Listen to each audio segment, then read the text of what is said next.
Ground meet का मतलब है कीमा, जैसे मैं बोलता हूँ मेरा मटन का कीमा, चिकन का कीमा, ठीक है, मेरा बीफ का कीमा, पोर्क का कीमा। तो कीमे को आपको और ज्यादा पकाना पड़ता है, ठीक है। अगर आप देखोगे 145 है, 145 है, बट जैसे कीमा हो गया मेरा कितना होगा 160। अब कीमा जैसे मैं बोलता हूँ हम लोग कीमा मटर हम लोग बना रहे हैं, क्वांटी में हम लोग बोलोगनेस बना रहे हैं, लजानिया बना रहे हैं, तो जब आप प्रॉपर उसकी सॉस वॉस कुक कर रहे हो ना, तो 160 डिग्री आपका टेम्परेचर होना चाहिए उसका, तब माना जाएगा कि वो मीट आपका कुक है प्रॉपरली अंदर तक।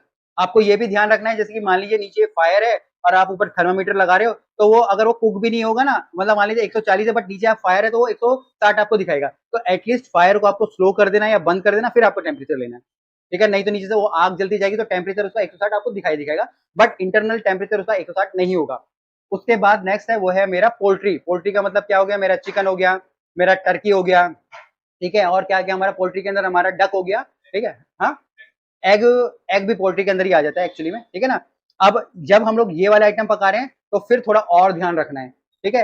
वो कितना टेम्परेचर होता है हमारा 165 डिग्री फ़ारेनहाइट मेरे को जाना है, क्योंकि अगर मैं बीफ व्हील पोर्क की बात कर रहा हूँ तो अगर थोड़ा कच्चा भी होता है ना तो चलता है, ठीक है ना। जैसे मैं हम लोग अभी मैं बीफ स्टेक की बात करता हूँ, लोग कच्चा भी खाते हैं, पोर्क स्टेक की बात कर रहा हूँ, लोग कच्चा भी खा लेते हैं, लैम्प चॉप होती है लोग कच्चा भी खाते हैं, मतलब कि वो बिल्कुल हार्ड नहीं होना चाहिए, अंदर से थोड़ा हमारा पिंकिश होगा, थोड़ा ब्लड उसमें रहना चाहिए, ब्लड नहीं मतलब पिंकिश हमारा होना चाहिए। स्टेक्स होते हैं हमारे, मतलब वो एक अलग टॉपिक हो गया, ठीक है। बट अगर चिकन की बारी आ रही है तो चिकन को 165 डिग्री तक लेके जाना है। चिकन के अंदर साल्मोनेला होता है जो सबसे ज्यादा खतरनाक होता है, अगर आप उतने टेम्परेचर तक नहीं लेगे उस चीज को तो बाद में हो सकता है कि आप बीमार पड़ जाएं। उसके बाद है हमारे अंडे। अगर आप अंडे को बॉईल कर रहे हो तो इंटरनल टेम्परेचर आपका 160 डिग्री डालना चाहिए, बट फिर से वही है, अगर मैं बोलता हूँ कि मैं सॉफ्ट बॉईल कर रहा हूँ, हाफ बॉईल कर रहा हूँ, तो वो टेम्परेचर फिर आपका कम रहेगा, ठीक है। ये मैं बोल रहा हूँ जब आप उसको सेफ बना रहे हो, अगर आपको अंडा अंदर से सॉफ्ट खाना है तो 160 तो जाएगा नहीं ना, वो आप अपनी मर्जी से खा रहे हो आप वैसा अंडा ना। बट अगर मैं बिल्कुल हार्ड बॉइल की बात कर रहा हूँ तो फिर 160 डिग्री फ़ारेनहाइट मेरा होगा ही होगा।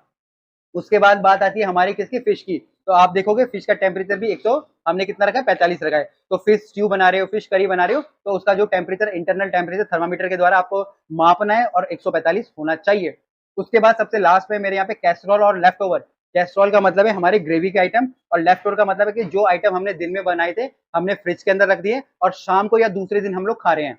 अगर कोई भी आइटम मैं दूसरे दिन खा रहा हूँ, जैसे कि मान लीजिए मेरी चिकन करी है, मेरी पोर्क करी है, मेरी लैम करी है, इवन मेरी दाल भी है, तो दूसरे दिन अगर मैं खा रहा हूँ उसको तो उसका टेम्परेचर मुझे 165 तक ले जाना है, मतलब कि मुझे इतना गर्म करना है कि 165 डिग्री तक उसका टेम्परेचर आ जाएगा।